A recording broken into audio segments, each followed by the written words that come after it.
Yan. Kinarga mo na ang baby na nire-rescue mo, pinag-first aid mo. Huwag natin sabihin baby mo. No? O baby nyo. Karga mo na yung pinag-first aid mo na baby, hawakan mo yung panga. Huwag sa leeg. Panga. Then, yung isang kamay mo, slide mo sa kanyang bungo sa likod. Huwag sa batok. Maiipit mo siyang ganyan. Then, idadapa mo siya sa hita mo. Yan. Tayo sa likod kung gusto kong makita ng malinaw. Then, bibigyan ng 5 back blows. Pabagsak lang.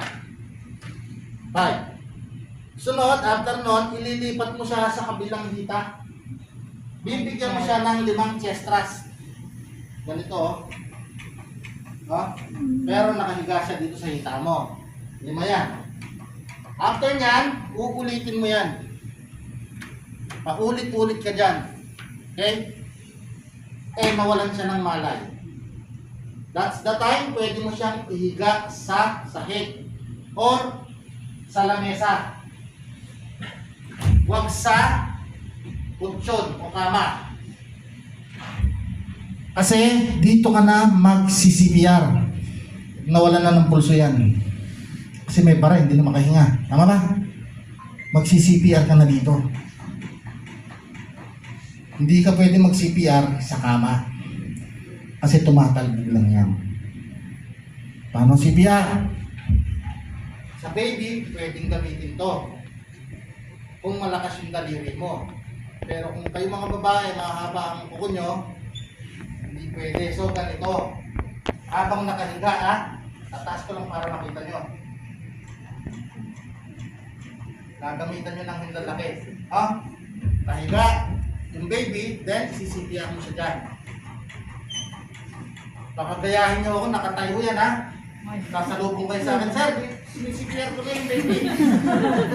Pag anong ginawa mo, ikaw sasakay sa bulalya. Lahat ng CCPR nakahiga. Naintindihan ba? Sir, may tanong ako.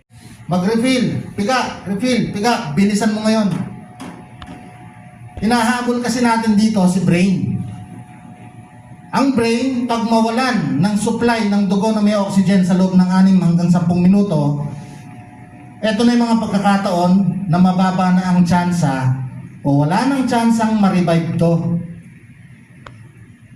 Kaya sinasabi namin lagi, pagkatapos nyo dito, kayo na ang mga first responder namin kung saan kayo nagtatrabaho at kung saan kayong community belong. Why?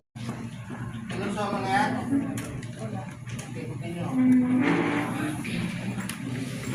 Start CPR. Yeah.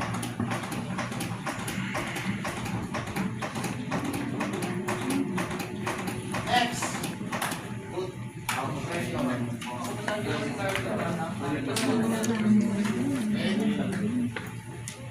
In. Wait, Fox. Start CPR. Relax ka. Okay. Sa patient.